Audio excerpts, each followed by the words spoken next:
Hey, Swedish Terapeut here. It's been a long time. It's almost been a week. I think the last time we posted, Swedish Therapeutic posted was Sunday. And we got to see our eggs. So, what's going on with our eggs now, almost a week later? It's Friday, June 11th, 2021.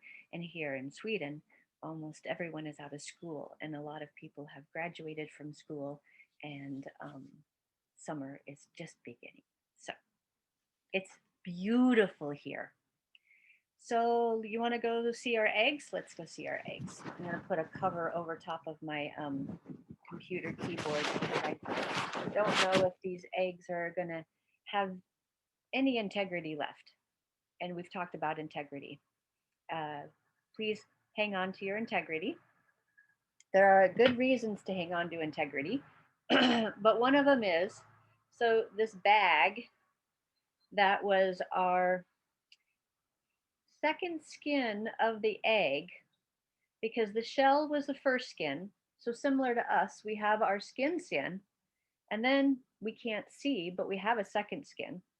And underneath that, we actually have a third skin. And to make it simple, our second skin, Sue Hitzman has called that BodySense, and it intertwines with our third skin because our third skin is interoception. Interoception. Interoception. So that's a great book by Kelly Mahler. And the foreword was written by Bud Craig. So he's the man that worked with the Swedish scientists in Linköping to understand how the brain receives signals from the body and interocepts. So that's a very easy read book. She's done a wonderful job, and she's a different occupational therapist than the woman we talked about earlier in the interoception book.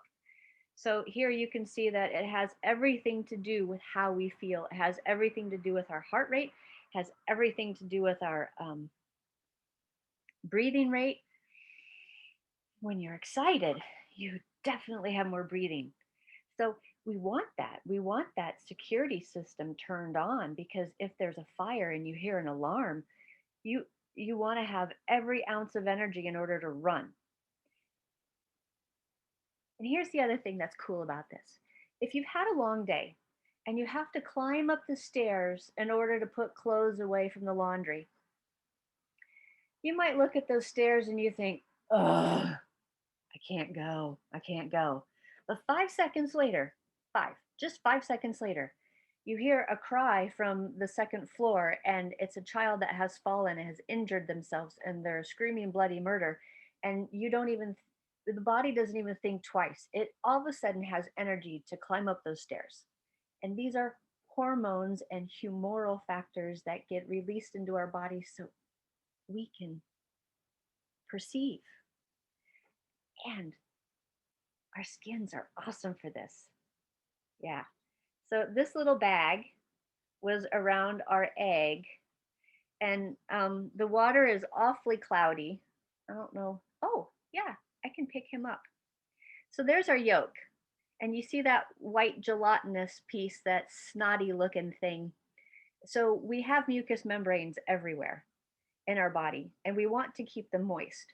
The problem is this particular egg can no longer conduct all of its functions, because even though it's moist, it's no longer alive. Now, this particular egg, his fraternal twin, which was really awesome, he's been sitting in water, and its second skin is intact. It has integrity. And when the second skin has integrity, everything on the inside has a lot more possibility for perceiving, has a lot more possibility for functioning and adapting, and what Dr. Peter Sterling has called allostasis, the ability to allostate, to adapt. So keep your integrity. And we have discussed this because of my mom. and the different videos that are out there regarding my mom, because Swedish Terapeut and the awkward thinking is her mucous membranes dried out. And there's lots of good reasons for medicine, but medicine does a lot of drying out. And that's exactly what happens when I take my allergy medicine, because I don't need all the snot in here. I need to be able to breathe. But with all the pollen and all the junk that's in the air, my body says, oh, we got to protect her. So I take something to dry that out so I can breathe. Therefore, all of my collagen and all of my second and third skin, in order for it to function better, I eat a lot of vitamin C, an orange a day. So take care of your skins, don't dry out, and let's go backwards a little bit. I showed you both eggs and the fraternal twin that seems to have survived, sort of.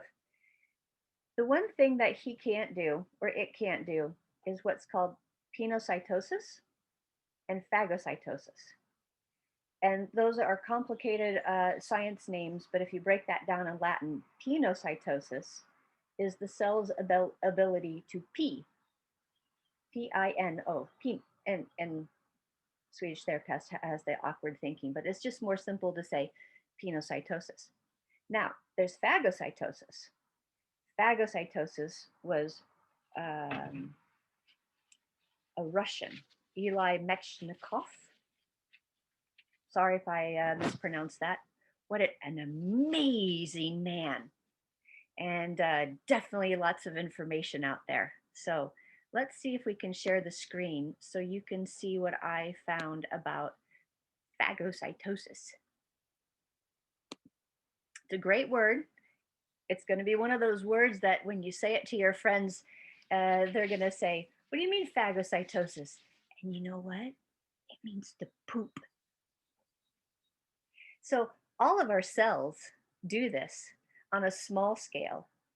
And when it no longer can do that, it no longer allostates, it no longer adapts, which means that this is something I wouldn't eat. And this is also something that won't survive much longer. But that second skin is protective.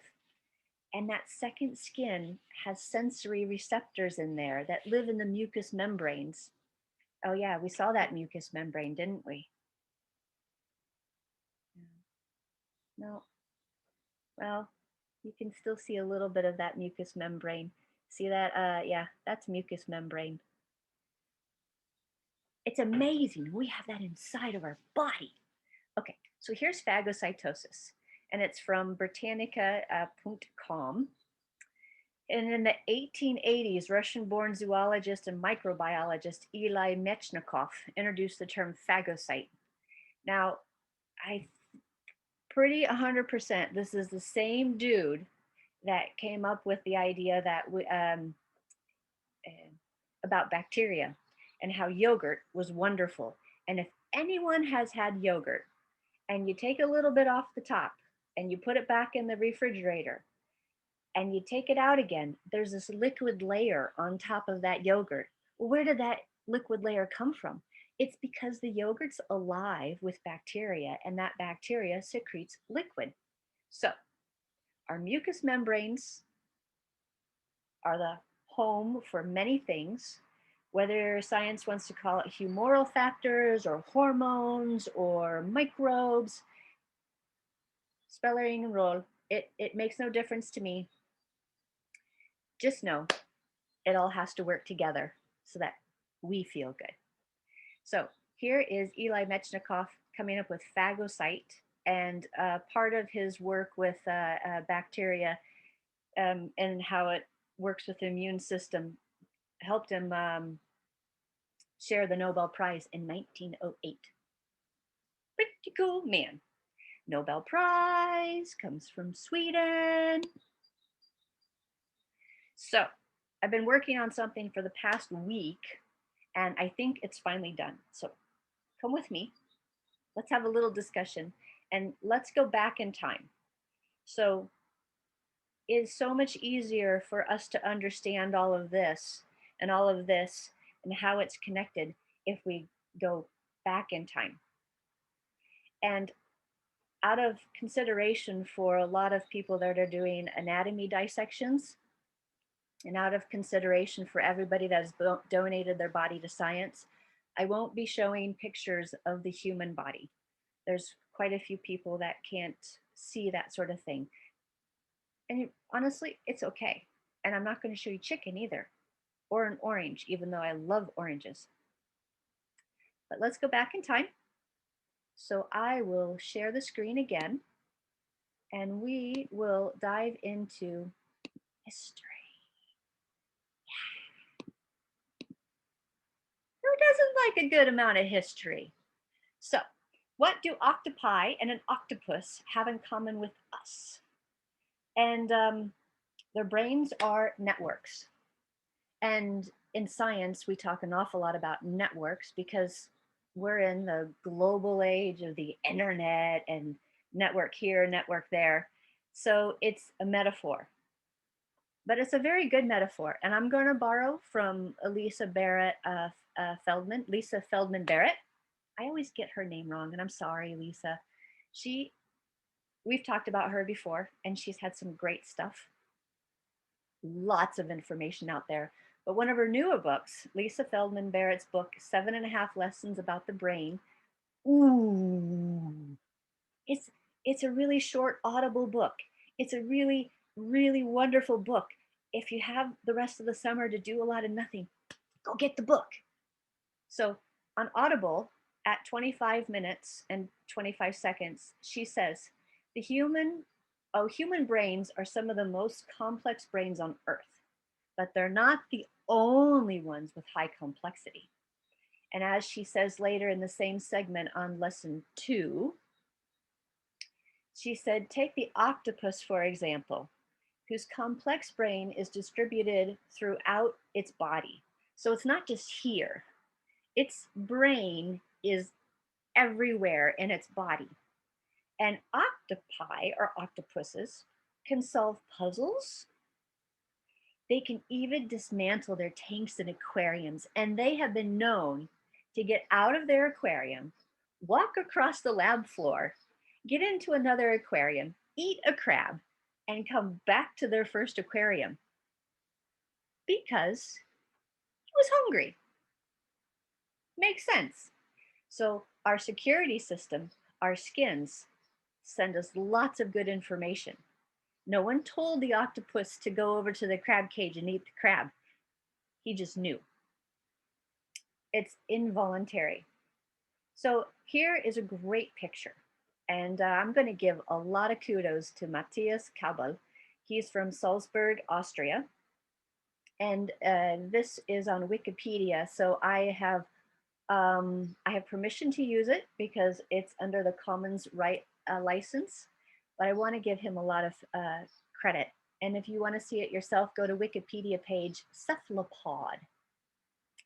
So this right here is a jar with a screw cap lid. And this jar with a screw cap lid, the octopus is trying to open it with its tentacles. I know. So cousin James lives here in our small fictional town, Jättebrasmåla. He's my husband's cousin. And he has a saying, same, but different. He's got a lot of sayings. So if you're ever interested in having a beer with him, bring a beer and have a conversation. He's a fun guy. Same, but different. This octopus is a cephalopod. Cephalopod means head and foot. So cephala is Latin for head, and pod is Latin for foot. So this cephalopod has a head and it has 8 feet. We are the same, but we're different. We have sensory receptors very similar to octopi and cephalopods. We also have wants and needs. Somewhere along the line, humans developed conscious thought. so that we can actually understand our behavior and know that we're hangry, not that we're angry because we're mad at somebody, but we're hangry, we're angry because we're hungry. So that's where interoception comes in, our third skin. Thank you, Dr. Antonio Stecco, for giving me the ability to make this simple. First skin, second skin, third skin. Sue Hitzman, thank you very much for giving us the term BodySense, which is the ability for the second and third skin to work as one to help us allostate and adapt. Thank you, Dr. Peter Sterling, for writing the book, What is Health? And all about allostasis. So now that we've talked about a cephalopod, let's go back a little bit further. So what about Ctenophora? The C here doesn't pronounce, it's silent. So a Ctenophora,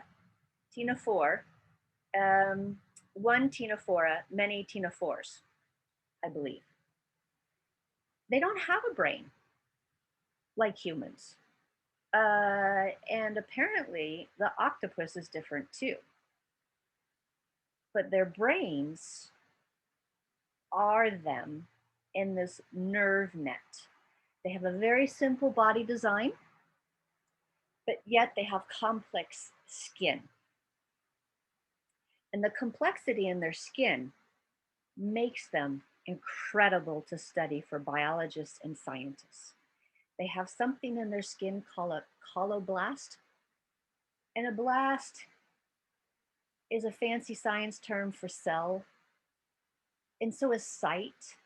But a blast, I believe, if you have the suffix blast, it's like it can differentiate into other things. But you're going to have to ask a scientist if that's correct. So they have coloblasts and they have statocysts. And a statocyst is a stabilizing system. So they know if they're upside down or right side up. Oh, that's cool. So let's look at some pictures because pictures are fun. So now that we're going to go back in time and we're going to look at the ancestors of cephalopods, a ctenophore is cteno, C-T-N-O is a comb, phora is a carrier or something that bears, a bearer, not like a grizzly bear, but a bearer of bad news. Yeah, bear, not bear skin, B-A-R-E, but bearer. So they're better known as comb jellies because when they take them out of water, they really look gelatinous. Oh yeah, that's a good one. Oh, no, I lost it. Yeah, snotty, jelly, jelly, jelly, jelly. A lot like our brains. So despite these guys, these ctenophores being very, very old, 525 million years ago, they found fossils that are very, very deep in sediment. And because there's so much pressure on top of that sediment, and because it's so deep, there's not a lot of bacteria that's degrading it. So despite the soft gelatinous body that the ctenophores have, they're finding fossils. So there's some cool information from Wikipedia. And here's a science article that is awesome from Oceanography magazine. Again, they have no brains, but yet they display a nerve net. And unlike ctenophores' cousins, cnidarians, I think it's cnidarians or edarians, both of them have intercell connections. They have basement membranes similar to a human. They have muscles similar to a human. They have nervous systems, and some of them have sensory organs. And ctenophores are non-colonial animals, they say, that use tiny little hairs called cilia to capture prey and also move. So those little cilia move so they can swim through the water. They're like tiny propellers.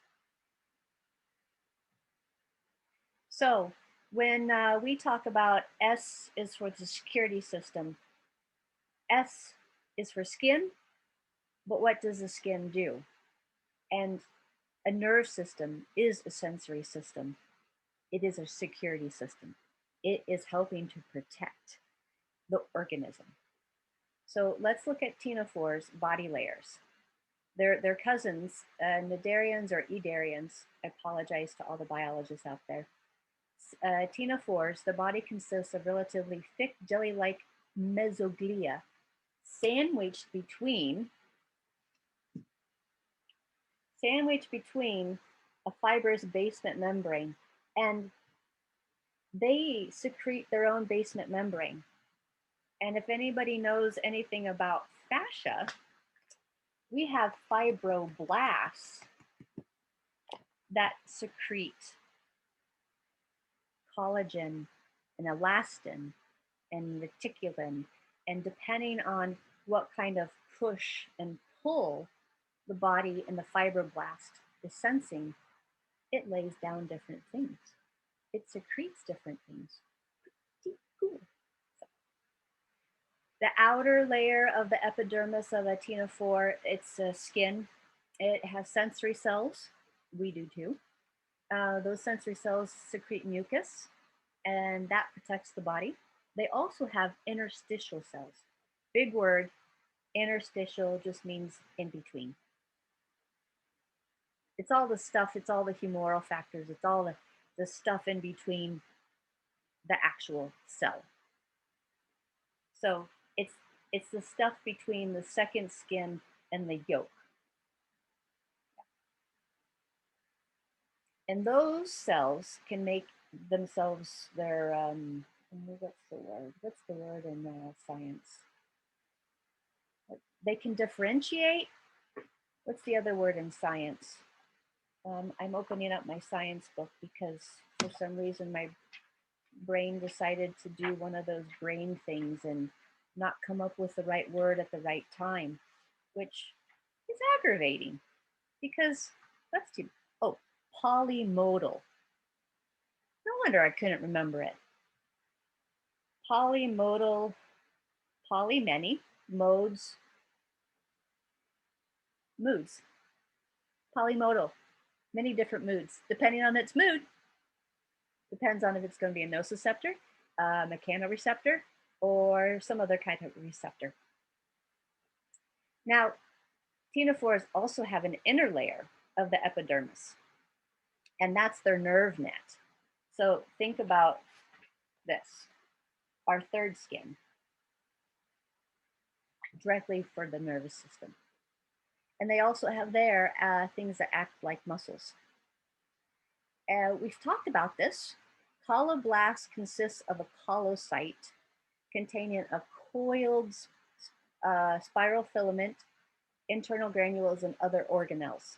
So in the human body, maybe that's something that we can think about for like collagen, because our collagen, our white stuff that make up our second skin, is a protein, and it has a helical structure, and it's a spiral filament.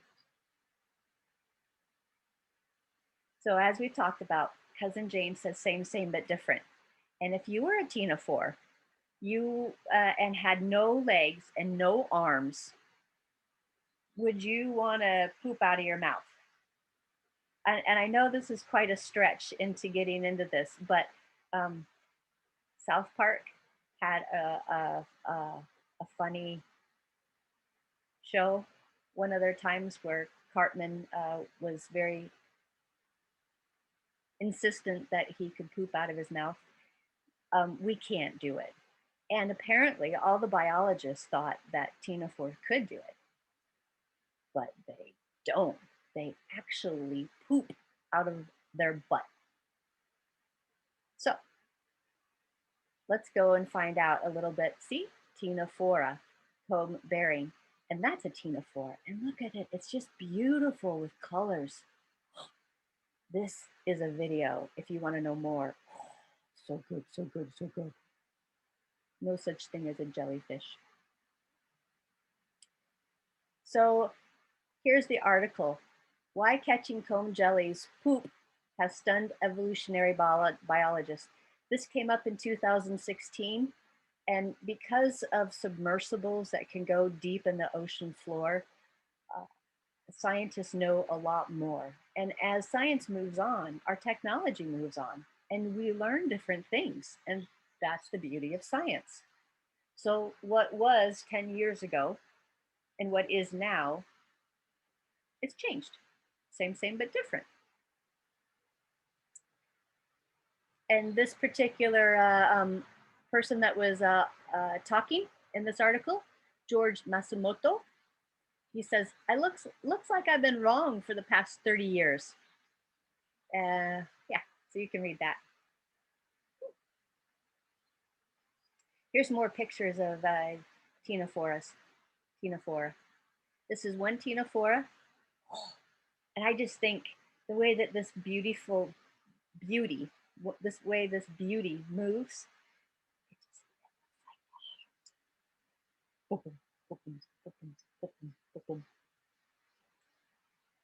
and there's a really cool picture of a whole bunch of things that aren't jellyfish.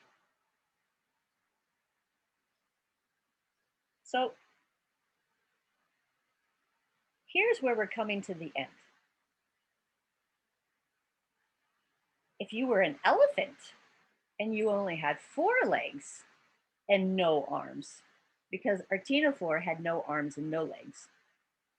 Now we've evolved and we're a mammal on land, and we're looking at elephants, and whether it's an Asian elephant, African elephant, this particular woman, Dr. Caitlin OConnell at Stanford University, she's done the research. If you have any questions, she would be the person.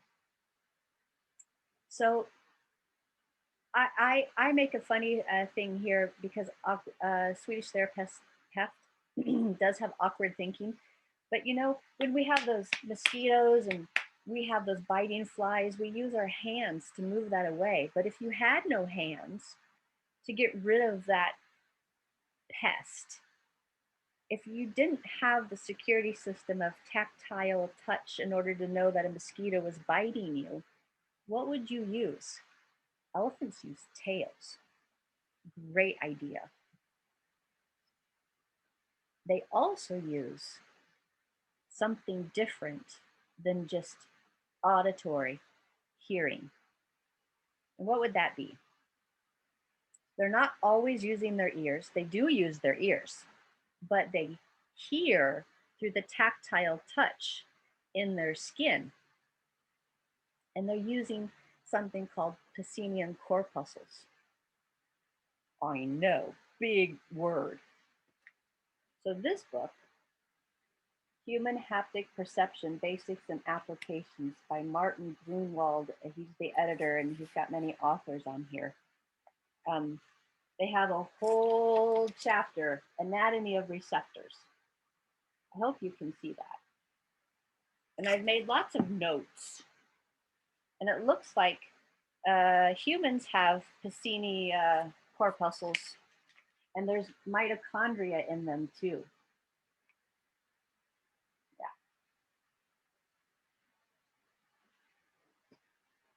Lots of big pictures.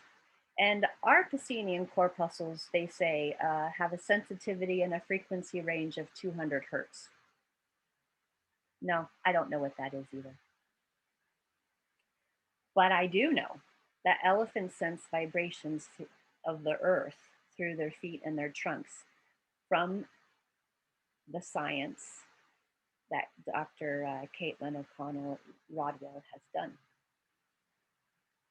Started in 2006. That's when my daughter was born. Well, she wrote a paper, but she started way before that. So elephants do use their ears for auditory. It would be a shame to have such big ears to swish away mosquitoes and flies and not be able to use the sense of hearing. but they also use their second and third skin through tactile stimulation, or what Sue Hitzman has called BodySense. And this is a concept that the speed of sound, so when it travels through the air, my voice into the microphone, there's a certain speed that my voice is hitting the microphone. And Wikipedia says that's about 343 meters per second. Now, I've seen at other places 330 meters per second. So I don't know which is right, but they're very similar. And if it's in water, like our ctenophores, so our ctenophores and our cephalopods developed in water, and their speed of sound in water is a lot faster. It's 4.3 times of us humans walking around on land. But there's another type of sense. And Swedish Terapeut has talked about this with you. There's 22 to 33 different types of senses other than the 5 common senses of sight, hearing, smell, taste, and touch. So the seismic communication that elephants are using is similar to what our bodies have with our Pacini corpuscles, our Meissner corpuscles, our Ruffini corpuscles, our Golgi tendon organs, muscle spindles, Merkel cells, Meissner corpuscles, glial are in there because Ruffini are they terminate to Schwann cells and other mitochondria. I know, I got that all from Martin Grunewald's book. Let's go back to how sound travels in a solid.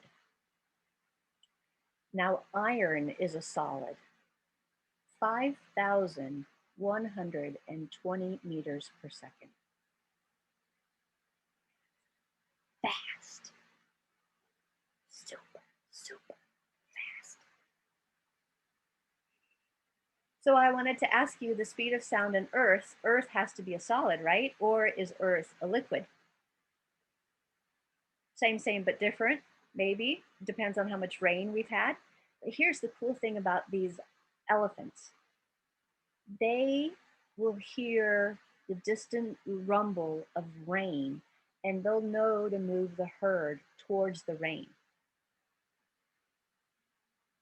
They will hear a distant rumble of a lion or a predator, and they can sense how far away it is.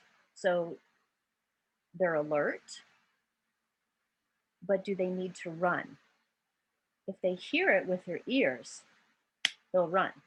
If they feel it in the vibration, they know it's further away, but they're alert. So elephants have these great fat pads in their feet called a digital cushion. Fat. That's part of our fascial system. So our second skin has a loose areolar connective tissue. It has adipose tissue. And there's a lot of people that want to get rid of their adipose tissue. There's a reason for it. Love yourself, love your tissues. Stay hydrated. Pacini corpuscles have this vibration, and it sends a signal to the elephant's brain. And as a collective, they'll start moving. And they can also tell the difference between friend and foe. So what do ctenophores and elephants and humans all have in common? We have skin. Ctenophores have an internal skin, they have an external skin, we talked about that. Elephants, similar to humans, have a second and third skin and digital fat pads, and we have digits. Not too much fat, but some fat in the digits. But this is happening now. And what I'm about to tell you is the reason that I think Greta Thunberg is right on with going to the United Nations and saying, wake up, we have to know some things. The Earth, we only have one body, we only have one Earth. If we start paying attention, if we use our conscious thoughts that we have developed, we'll realize that something is happening. So this herd of elephants in China started March 2020 migrating, and scientists really don't know why. So why are these Asian elephants migrating? I don't know either. And depending on when you listen to this video, did something happen or is something going to happen in China that is prompting these elephants with vibration in the earth to move and get out? If I lived in China right now, I would be following the elephants because they can also sense tsunamis. So if they know a tsunami is coming, they will move away from the water. That's their seismic communication. And we have the possibility of Pacini corpuscles in our own skin. So I don't know, why have we lost the ability to tune into the earth? Maybe Greta has a very good tune and sense of the earth, and that's why she's out there talking to people about, can we start paying attention? Can we feel more so we can live better? Yeah, maybe. We're going to end with this wonderful woman, Dr. Caitlin OConnell, talking about the very end of her video that's on YouTube. And she's going to describe some things to us. And it's so small, but here you can read more about her research. You can watch this one, but let's watch it together. Yeah. Because I think, of course, Swedish Therapist thinks this is important and you deserve to know. So here we are going to go and we are going to check out this video. And it's the very end. See, you don't have very much to go through. Ongoing research will allow O'Connell's team to analyze how elephants interpret different calls and how they use both acoustic and seismic signals to understand and navigate their environment. Animals that evolved in an environment where all of their faculties are needed at all times. They're in constant touch with what's going on around them.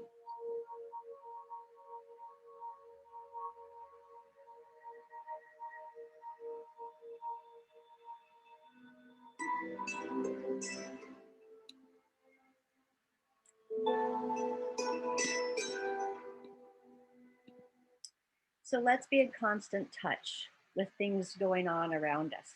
Touch, touch, touch. Do not lose your ability to body sense. Do not dry out your fascia or your mucous membranes.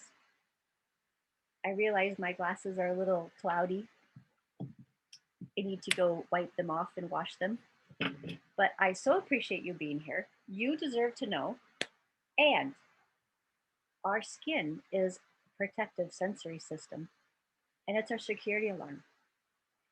So as a massage therapist, when I work with people and I say, can you relax? And they say, I am relaxed. And it's like, your body is not relaxed because you can't let your arm go. It's a security system. Let's start listening, okay? Thank you. Hej då, be safe.